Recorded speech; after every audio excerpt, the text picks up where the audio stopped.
because this is a massively important topic. And as Caroline said, I'm going to talk a little bit about sort of the national picture, the developments that are behind this drive to take children's services outside local authorities. And Birmingham is the biggest, it's often referred to as the biggest authority in Europe in terms of children's services. It couldn't be more important for everyone in UNISON across the country and probably beyond. So I'm going to talk a little bit about, to finish, about why we feel it's so important to fight this privatisation agenda. And that's not to say that we're against change. We need change, but just not this kind of change. So in terms of privatisation, it's not a new issue in children's services, as you'll be well aware. Parts of children's social care have had privatisation for a very long time. There's something like a £7 billion a year market in foster care, children's homes and special education. So we know quite a lot about what's actually happened there. We now have only 35% of all children's homes are local authority run, and the rest are mainly private sector with some voluntary sector. And there's a very large involvement by the shadowy world of private equity funds. And anyone who's seen any of some of the brochures that they produce around the investment opportunities in vulnerable children, you would be fairly sickened by the idea that this is, they see an increase in child poverty and child abuse as a market opportunity, but that's what we've got. We actually have 7 children's homes that are run by G4S, which is a name that most people know and will associate with the worst aspects of privatisation. And that development has coincided with a shift within residential children's social care, particularly more staff turnover, worse paying conditions, less access to training and development has gone alongside those developments. But what we're on the brink of now is an opening up of some new frontiers, really, in terms of this privatisation agenda. Because up till now there was a kind of distinction between provision of care placements and all the statutory and complex work that goes on in making decisions about how children should be protected, how they should be cared for, how they should live, which were deemed to be too important to outsource and were deemed to need that accountability and that integrity that comes from public provision. Those frontiers are all being opened up now, and it feels like the Wild West, really, because we don't know what the implications of this are going to be long term. We don't know how far it will go, and we don't know how many people will be hurt by this and in what ways. But what we do know with children, particularly children who are in the social care system, is that what happens to them has profound implications, not just for them and their families, but for our whole society. So what we have noticed with this government, but to some extent with all political parties, that there is a sensitivity, and particularly having seen the G4S and Serco debacles, that around the very naked sort of a profit-making face. So a lot more talk now about social enterprises, staff mutuals, as a kind of a softer face of outsourcing and taking stuff out of democratically provided services. Francis Maud, for the current government, is a kind of cheerleader on this stuff, and he's basically saying that he thinks everything that the state does could be put into a mutual, apart from, he said, uniformed police officers and the armed forces. So basically, if you wear a uniform, you might be okay, but anything else, he thinks it's fine to spin it out of the public services. He actually gave the game away, though, very recently when he was talking about the NHS, because he said, if you want to be nitpicky, well, yes, technically it's privatisation. So I think that kind of nails it. There was a debate, is it privatisation? Well, he says it is, and we know it is too. And quite often some of these small organisations will set off with the best intentions, but can they survive in the marketplace? Because every few years there will be forced to bid against other providers, and it's very difficult to survive in the current climate providing a good service, because it costs more than the people that can undercut you. If you want an example about you know, what the trajectory will be when they deregulated the bus services back in the 90s. To start with, many of them were employee-owned companies, but now there's only a fraction of that left. Most of them got swallowed up by the Arrivas and the likes, who are and become much more larger corporations. So in children's social care, the government's pretty keen on, as I said, pushing out the frontiers, statutory social work, assessment, care planning, child protection, all of these to be opened up to alternative providers. The first sort of manifestation of this was social work with children in care. So there were some small social work pilots set up under the previous government who put the legislation there that's allowed this frontier pushing to actually happen. There was an evaluation of this, an independent evaluation, which concluded that these contracted organisations struggled to provide children with the consistency and continuity they require. And it also concluded that in that small state of, you know, small groups of social workers operating in small companies, they were unlikely to be financially viable. Now, the government is very good at spinning, and they sat on the evaluation for quite a long time, and then when it was published, they were very bullish about saying there were better outcomes. What the actual evaluation said, that there were some good outcomes, but they were largely attributable to the fact that the social workers had smaller caseloads, they didn't do child protection work, and they also had the ability to have new premises and things like that. This was all funded by government start-up money, but of course that money is not available now. That was a sweetener for the pilots. So, you know, despite that evaluation, the next move was really to push it further. And so Michael Gove, you can all boo and hiss at that point, he took the bull by the horns and decided to push on and say, you know, why shouldn't we open this up to child protection as well?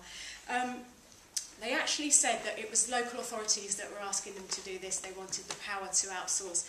When we asked parliamentary questions about that, it turned out there were only 3 local authorities in the entire country that had made any representations about this.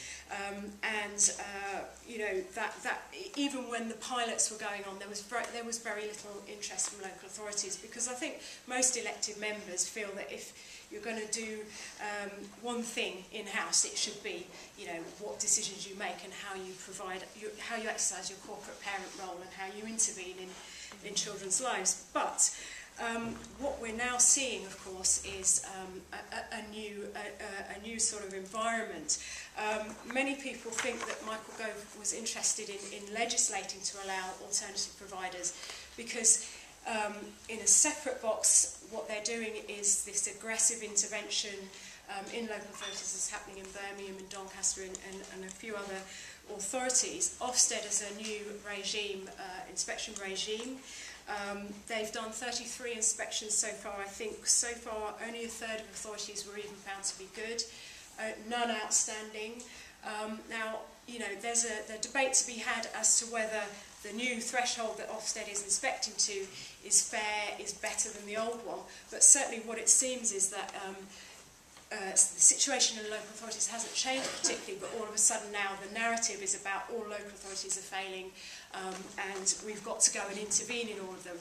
Michael Gove needed alternative providers to be able to send them in to actually take over the services, but if the statute didn't allow that to happen, then he wasn't able to do it. It reminds you a little bit of the forced academies kind of debate, you know, where a school gets a bad Ofsted and the next thing this governing body comes under intolerable pressure to become an academy. So the rushed consultation is covered in the briefing. There was a real uprising against this. Sue and her colleagues wrote the letter in the Guardian, which really had a very big impact. UNISON mobilised members to reply to the consultation.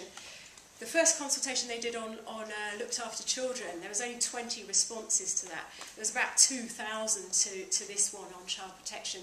So I think, you know, they were pretty shocked by that, because we basically sent it round everyone and said, just bang in a response, just say, there were only 2 questions, so all you needed to do was say no. You know, they couldn't really hide from that, and actually it did forced, and there was the petition as well that Children England organised, it forced a partial climb down, so the government said, well, we have to acknowledge some of these concerns, so we're going to say that we can't outsource to profit-making companies, it's only to not-for-profit companies, which is, it's a partial concession, and also I think the outcry around it means that there'll be a lot more public scrutiny if local authorities do use these provisions. But there is a sting in the tail, because when we looked carefully at the explanatory notes they'd done on the regulations, we spotted a line that said there is nothing to stop a profit-making company setting up a non-profit subsidiary and they can bid for this work. So, right, okay, so what you can then have is you can have companies set up a subsidiary that will bid for the contract to do child protection and other children's services. We know how that works. You've seen it again with the academy chains. They'll have profit-making arms that they buy all their books from and all their computers from, and hey, you probably would get a better deal at PC World than what they're charging. We've seen it across local government with joint venture companies that don't seem to make any profit at all, and yet the parent company, if it's BT or whoever it is selling them all sorts of goods and services. So there's a big sort of problem with that, and there's still also the potential, obviously, for a company to be involved in making decisions about where children are placed in care, to be linked to other companies which provide those placements, and the conflicts of interest that could involve. So what about the voluntary sector? Perhaps we shouldn't be so worried if local authorities would outsource to voluntary sector. I think what's happening in voluntary sector is a real concern in terms of the contract culture. I just wanted to quote something from Children England chief exec, who we've been doing some work with, who said about how that sector has been infected by this contracting culture. She said if we could put fluorescent markers on taxpayers and charity pounds being spent, we might be able to see the sheer scale of resources that are drawn away from the front line and are being spent on these transaction costs in the marketplace. So, I think, just to jump to a couple of conclusions, there's two things that jumped out of the report that Julian Legrand, the first report he wrote in terms of Birmingham. One talked about the frequent reorganisation and restructuring and how that really damaged morale and practice. And it also said that children's services have become increasingly isolated in the council. So you wonder how taking it outside of the council is going to help with that. So why should we fight against privatisation? Well, it's about having accountability and democratic accountability and oversight.